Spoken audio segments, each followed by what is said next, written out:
ഗൈസേ അപ്പം നമ്മൾ ഇന്ന് ചെയ്യാൻ പോകുന്നത് വീണ്ടും ഒരു അപ്സൈക്കിൾ വീഡിയോ ആണ് കേട്ടോ. ഇതാണ്ടോ, ഇതെൻ്റെ ഒരു പഴയ ടോപ്പായിരുന്നു. ഇതിപ്പോൾ എനിക്ക് കൊള്ളുന്ന പോലുമില്ല, കൊള്ളുന്നില്ല മീൻസ് ഇങ്ങനെ ടൈറ്റ് ഫിറ്റായിട്ട് ഇങ്ങനെ ബോഡി ഹഗ്ഗിങ് ആയിട്ട് നിൽക്കുക. അപ്പോൾ എന്ത് ചെയ്യും എന്ന് ആലോചിച്ചാണ് കേട്ടോ.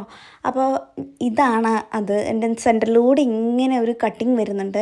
അത് ഒരു എന്തായാലും പറയുക, കുറച്ച് ഹാർഡായിട്ട് വരുന്നിട്ട് ഇങ്ങനെ ഓപ്പൺ ചെയ്യാനൊന്നും പറ്റില്ല, പക്ഷേ ഇങ്ങനെ ഒരു കട്ടിങ് വെറുതെ അതിലുണ്ടായിരുന്നു. അപ്പോൾ ഞാൻ അതൊന്ന് കട്ട് ചെയ്തെടുക്കുക കേട്ടോ. ഫസ്റ്റ് തന്നെ രണ്ട് സൈഡും ഫുള്ളായിട്ട് അതൊന്ന് കട്ട് ചെയ്തു. ഞാനത് എന്തിനേലും ആവശ്യം വരുമെന്ന് വിചാരിച്ചിട്ടാണ് കുറച്ചൊരു സീം അലവൻസ് കൊടുത്തിട്ടാണ് കേട്ടോ ആ സംഭവം കട്ട് ചെയ്ത് കളഞ്ഞത്. അതുണ്ടോ, സൈഡിൽ കുറച്ചൊരു. നെക്സ്റ്റ് നമ്മൾ കട്ട് ചെയ്യുന്നത് അതിൻ്റെ സൈഡ്, അത് 3 പാർട്ടാക്കണ്ടേ. അപ്പോൾ ഈ സൈഡിലുള്ള ആ സംഭവം കൂടിയും കട്ട് ചെയ്ത് കളയാണ്. പക്ഷേ അതിൽ സൈഡിലൊരു പോക്കറ്റ് ഉണ്ടായിരുന്നു, അപ്പോൾ ആ പോക്കറ്റ് കൂടിയും കട്ട് ചെയ്ത് കളയുക. അപ്പോൾ ഇതൊക്കെ ഞാൻ അങ്ങനെ തുന്നഴിച്ചെടുക്കുക കേട്ടോ. രണ്ട് സൈഡും ഫുള്ളായിട്ട് തുന്നഴിച്ചെടുത്തിട്ടുണ്ട്. അതിന് ശേഷം അതിൻ്റെ സ്ലീവ് ഇതുപോലെ കട്ട് ചെയ്തെടുക്കുകയാണ്. ആ നെക്കിൻ്റെ ആ കോളറൊക്കെ ഇല്ലേ, അതൊക്കെ നമ്മൾ കട്ട് ചെയ്തെടുത്തു. ഇതിപ്പോൾ അതിൻ്റെ ബാക്ക് പോർഷനാണ് വരുന്നത്. പിന്നെ അതുപോലെ തന്നെ ഫ്രണ്ട് നമ്മൾ രണ്ട് പാർട്ടായിട്ടും കിട്ടിയിട്ടുണ്ട് കേട്ടോ. അപ്പോൾ പിന്നെ ചെയ്യാനുള്ളത് ഇത് കണ്ടോ, ഇത് ഫ്രണ്ടത്തെ 2 പോർഷനാണ്. അപ്പോൾ ഇതുപോലെ സ്ട്രെയിറ്റ് ആയിട്ട് ഫുള്ളായിട്ട് ഒന്ന് ഫോൾഡ് ചെയ്ത് കൊടുക്കുകയാണ് കേട്ടോ. അതിനുശേഷം നമ്മൾ ഉദ്ദേശിക്കുന്നത് ഒരു ടോപ്പിൽ ഇങ്ങനെ ഒരു നോട്ട് വരുന്ന രീതിയിലുള്ള ഒരു പാറ്റേൺ ആണ്. അപ്പം ഞാൻ ഇപ്പോൾ കാണിച്ചതുപോലെയാണ് ചെയ്യേണ്ടത്. അതായത് ഓൾറെഡി നമ്മൾ അതിൻ്റെ കണ്ടോ ഒരു സെൻറ്ററിലൊക്കെ ആയിട്ട് ഇങ്ങനെ വരുന്ന രീതിയിൽ നമ്മളത് ഇങ്ങനെ അതിനെന്താ പറയുക, ഇങ്ങനെ പ്ലീറ്റ്സ് ആക്കിയിട്ട് കൊടുത്ത് ചെയ്യാം. എന്നിട്ട് അതൊന്ന് പിൻ ചെയ്തെടുക്കുകയാണ്. അതെന്തിനാണെന്ന് വെച്ചാൽ നമ്മളത് വിടുമ്പോഴേക്കും അത് പോയി പോകുന്നുണ്ട്. അതുകൊണ്ട് നമ്മളത് രണ്ടും ഒന്ന് പിൻ ചെയ്ത് വെച്ചിട്ടുണ്ട്. ഇത് കണ്ടോ, ഇങ്ങനെയാണ് അപ്പോൾ പീസ് കിട്ടിയിട്ടുള്ളത്. ക്ലോത്ത് ഒന്ന് അയൺ ചെയ്യായിരുന്നില്ല, എനിക്ക് ഒരു വൃത്തിയില്ല കാണാൻ. സല്ല കൊച്ചുണ്ട് അയൺ ചെയ്യാം. എന്നിട്ട് നമ്മൾ ഇതിനെ ഡബിൾ നോട്ട് എന്നാണ് പറയുന്നത്.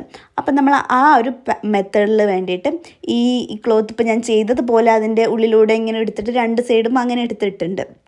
അതിന് ശേഷം നമ്മളതൊന്ന് സ്റ്റിച്ച് ചെയ്തെടുക്കുകയാണ് ചെയ്യുന്നത്. എന്നാലുള്ളൂ അത് കറക്റ്റായിട്ട് അവിടെ നിൽക്കുന്നുണ്ടാവുക. അപ്പോൾ അതിന് വേണ്ടിയിട്ട് നമ്മൾ അതിങ്ങനെ നോട്ട് ചെയ്തതിന് ശേഷം ഈ സൈഡ് ഇപ്പോൾ ഞാൻ കാണിച്ചു തരുന്നില്ലേ, അതിൻ്റെ ആ ഒരു സൈഡ് ഫുൾ അത് രണ്ടും കൂടി കണക്ട് ചെയ്ത് സ്റ്റിച്ച് ചെയ്യാം. അതുപോലെ തന്നെ ഓപ്പോസിറ്റ് സൈഡും ഈ 2 സൈഡും കൂടി ഒന്ന് സ്റ്റിച്ച് ചെയ്തിട്ടെടുക്കാം. അങ്ങനെ സ്റ്റിച്ച് ചെയ്തെടുക്കുമ്പോൾ നമുക്ക് ഇങ്ങനെ ഒരു പാറ്റേൺ ആണ് കിട്ടുക കേട്ടോ.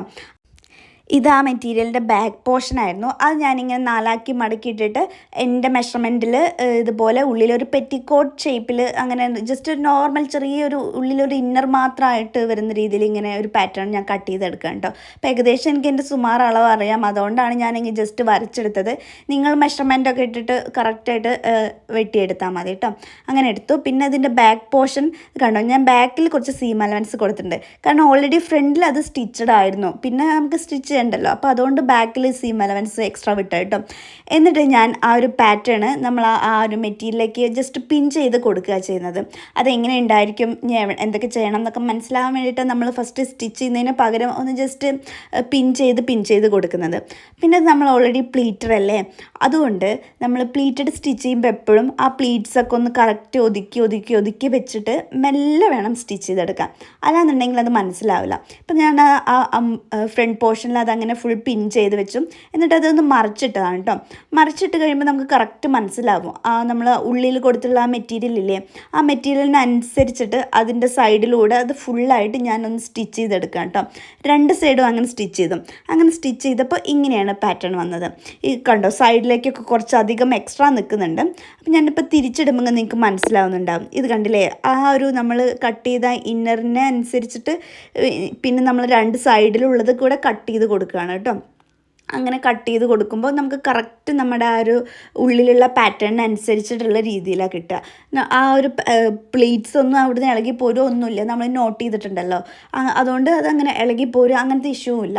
ഇത് കണ്ടോ, അപ്പോൾ ഈ ഒരു രീതിയിലാണ് വന്നത്. ഇനി നമ്മൾ അത് സൈഡ് സ്ലീവ് ഒന്ന് അവിടെ അടിച്ചു കൊടുക്കണം.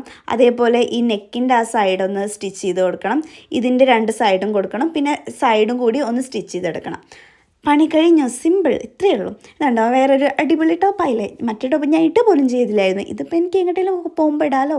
എങ്ങനെയുണ്ട് പാറ്റേൺ? ആർക്കെങ്കിലും ഇഷ്ടമായിട്ടുണ്ടെങ്കിൽ എന്തായാലും കമൻറ്റിലൊന്ന് പറയണേ, ഇഷ്ടമായോ ഇല്ലയോ. അതേപോലെ ഞാനിപ്പോൾ ഈ വീഡിയോയിൽ എടുത്തിൽ എന്തെങ്കിലും ഡൗട്ട് ഉണ്ടെന്നുണ്ടെങ്കിൽ ചോദിച്ചോളൂ കേട്ടോ. ഡൗട്ട് ഉണ്ടെന്നുണ്ടെങ്കിലൊക്കെ മെസ്സേജ് അയക്കണ്ടോ. അപ്പോൾ ഓക്കെ, ബൈ ടാറ്റാ.